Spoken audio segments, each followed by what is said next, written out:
In this video, I'm going to be releasing version 6.0 of the best dividend portfolio tracker out there, and that is the Do-It-Yourself Investor Toolkit. I'll be going over all the updates and all the features and taking you step by step on how to use this spreadsheet. And like always, if you'd like to join a community of dividend investors and get access to all of my spreadsheets like this one, then you can head over to my Patreon page at the link in the description. So let's go ahead and jump into it. We'll look at all the tabs down here. Starting out, you can see we have a simple instructions tab talking about how to access the spreadsheet once you become a member on my Patreon. But here we have my investment dashboard. We have a lot of metrics we'll dig into here in a little bit. We have a dividend dashboard, something I really love to track. We have a dividend calendar, a daily dividend calendar. We have a tab for tracking stocks. We have crypto. I'm working on updating this as well. We have a place for sold positions. And if we come over here, we can see we have a recording tab, a place for a stock watch list, portfolio projection tab. We have a cost of living projection, and most importantly, a live off dividends analysis, which will tell you exactly how long it will take to live off dividends.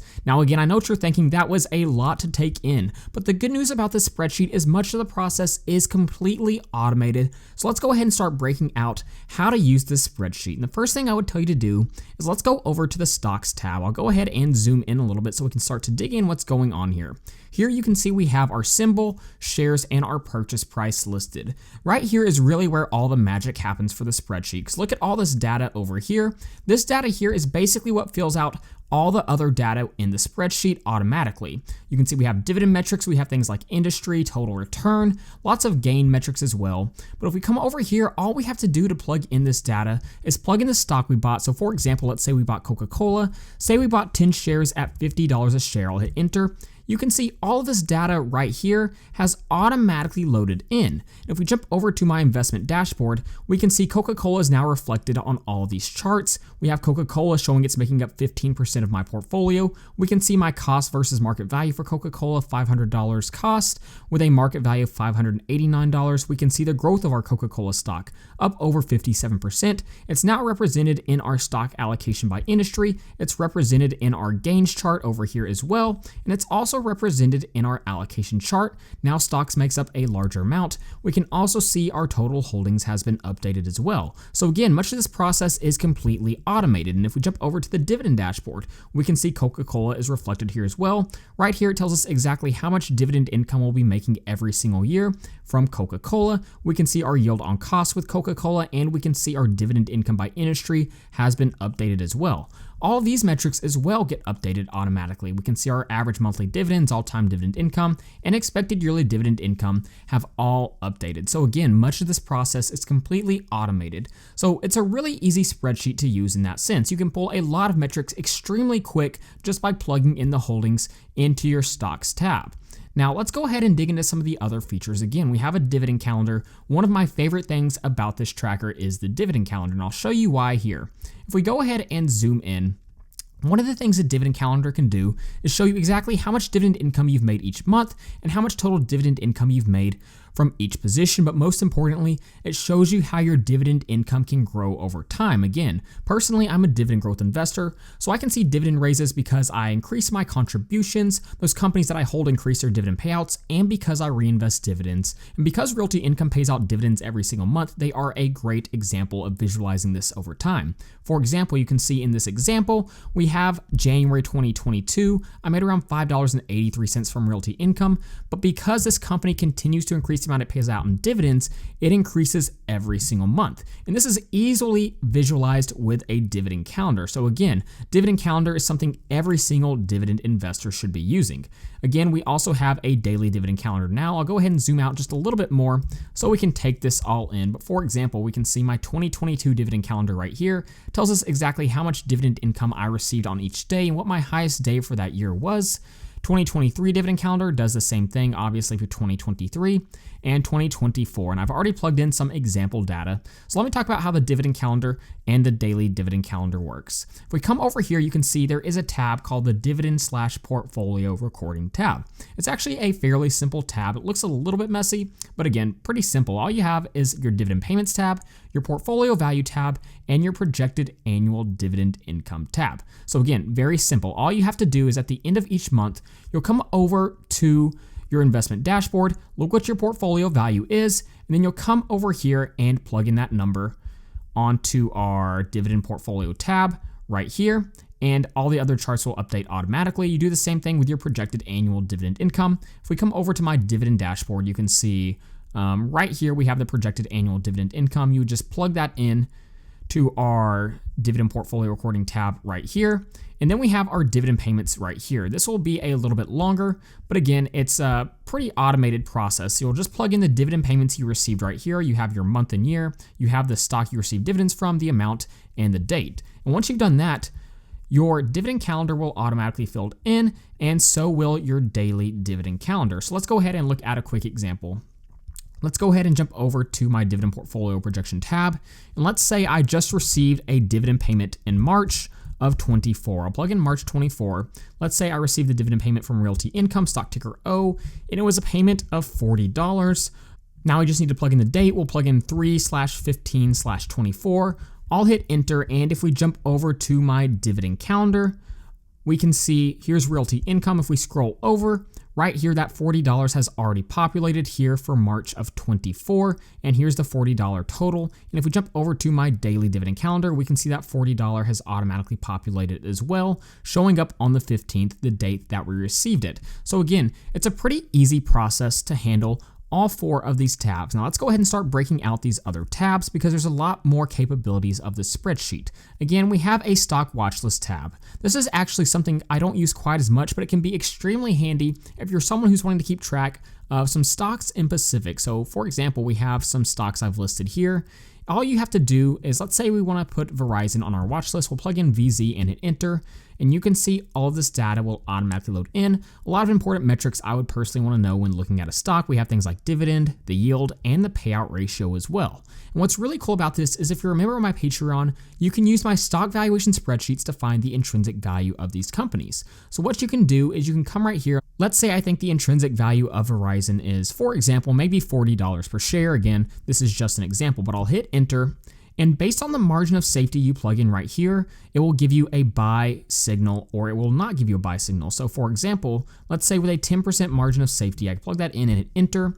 Based off of that and the watch list that I have here, AT&T would be the only company that is currently giving me a buy signal. So a really cool little feature. It'll also tell you your intrinsic value plus margin of safety right here. So if an intrinsic value for Verizon is $40 with that 10% margin of safety, our acceptable buy price is $36 per share. If you look here, Verizon is above that, so we are not getting a buy signal. So again, another cool little tool that I added to this.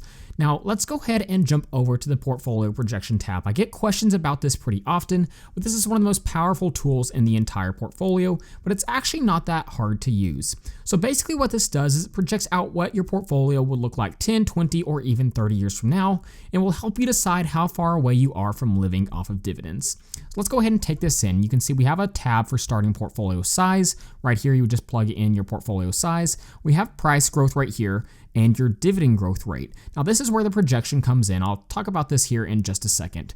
This here is your starting share price. Just leave that as 100. It's just a projection, so this number actually doesn't really matter. I get a lot of questions about that, but just leave that number as 100. It won't make a difference either way.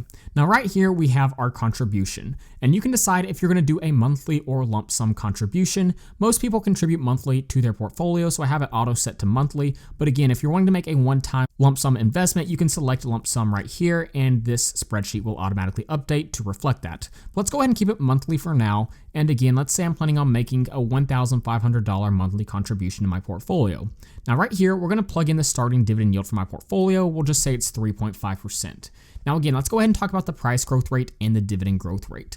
Based on the holdings in your portfolio, you should be able to project a price growth rate and a dividend growth rate. First off, I'd say be a little more conservative with your projections, just so you have a little more cushion with the accuracy of your projections. But if you're someone heavily into SCHD like me, I feel pretty comfortable projecting a price growth rate of around 7% and a dividend growth rate of around 7% as well. Now, historically speaking, there are quite a few funds who have done better than that. But again, for this example, I'm trying to be somewhat conservative. But once we've done that, we can jump over to our cost of living tab. I'll go ahead and zoom out just a little bit.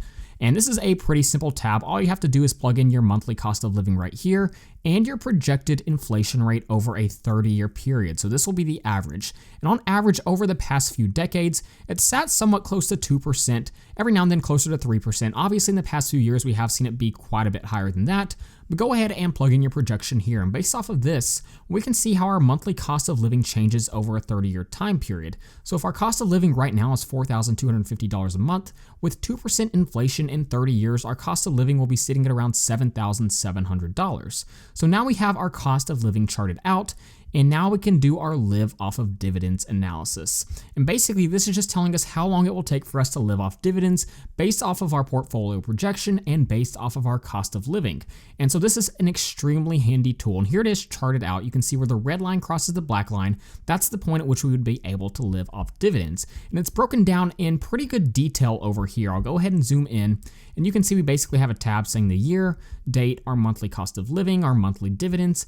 It's telling us whether or not we can live off dividends at that point, and it's talking about our monthly contributions here. Again, this also includes our starting portfolio size on the first cell here. This tells us our total contributions over time, the total amount of dividends we've received, and our account value. So for example, let's say we want to see how long it'll be until we can live off dividends and look at what our portfolio will look like at that point. We can start scrolling down, and you can see right here where it changes to yes. That's the point at which we could live off dividends. In this example I gave, we're 25 years away, and at the end of our 25-year period, our monthly dividends would be a little over $7,032, and our cost of living would be around $7,030. During that time period, our total contributions would be $474,000, total dividends received $664,000, and our account value over $2.4 million. Now, if you're wanting to look at this data just off a quick glance, that's actually something I included on the investment dashboard. If we come back over to our home tab, the investment dashboard, and scroll down near the bottom, you can see we have our future portfolio outlook tab.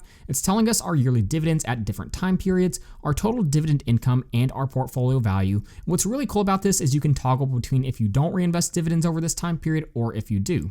So right now we're looking at if we don't reinvest dividends, but we can switch that to reinvesting dividends, and this data will automatically update. So based off of this, we could see in 30 years, our portfolio value could be sitting close to around $4 million. So now we've been able to kind of put all the dots together of how all of this works. One thing I haven't mentioned yet, this tracker can also take into account your sold positions. So there's a simple tab put out right here. I'll go ahead and zoom in, and all you need to do is plug in the stock that you bought or sold. Let's say that I bought Microsoft. I can plug in the total amount of shares I owned. We'll say 10. My purchase price will say was 250, and my sell price was 300. I'll hit enter, and you can see this data will automatically load in. And again, this will be reflected in my investment dashboard here. You can see these metrics here have been updated. Also, here on our investment dashboard, we can see how markets are moving. We can look at the Dow Jones, S&P 500, or the NASDAQ, and you can easily toggle between the three right here, and this data will automatically update based off what you have plugged in right here. We also have an area where you can jot down some notes from prior analyzation of your portfolio if there's anything that you want to remember. And again, we have our allocation tab right here. You can always plug in your cash allocation on your stocks tab. There's an area for that. If we come over here to the right, you can see here, you can basically plug in your cash position, and that will be reflected on your investment dashboard, and it'll break it down your stocks versus cash position. So there's a quick update on how exactly this spreadsheet works. Again, this has been updated to now reflect 2024. You can see we have things like our 2024 daily dividend calendar, and our dividend calendar also stretches out through 2024 as well. And the investment dashboard and dividend dashboard, all those things will work with 2024 now as well. Now, if you do decide you'd like to use a spreadsheet like thousands of others already have, then what you can do is become a member on my Patreon at the link in the description. Once you get there, I link all of my spreadsheets in the post on my Patreon page. You'll be able to download this, and once you do it, all you have to do is come up here to File and click Make a Copy, and you'll be able to edit the spreadsheet for your own use. Once you've done that, all you'll need to do is go over to the Stocks tab and clear out all of the example data. Again, I'll have example data there. You'll just have to delete that data out. And then again, you'll want to go over as well to the dividend/portfolio recording tab and delete all of this example data as well. And once you've done that, just go ahead and start plugging in your own metrics, and you will be good to go. If you run into any questions, again, you can DM me on Patreon, and I'm usually pretty good about getting back with people fairly quick. So this spreadsheet will be offered to my golden members on my Patreon. I'd also suggest that you check out the yearly option, as it's around 16 to 17% cheaper than paying monthly. I have a lot more exciting updates in the very near future for this spreadsheet, so be sure to stay tuned for that as well. But as for now, I will leave it at that. So with all that being said, again, if you'd like to download the spreadsheet for your own use, be sure to check out my Patreon page at the link in the description. I also have a weekly newsletter. You can sign up at my link in the description as well if you'd like more investing or live off dividends analysis. analysis. But with all that being said, thank you guys so much for watching, and please don't forget to like and subscribe to the channel.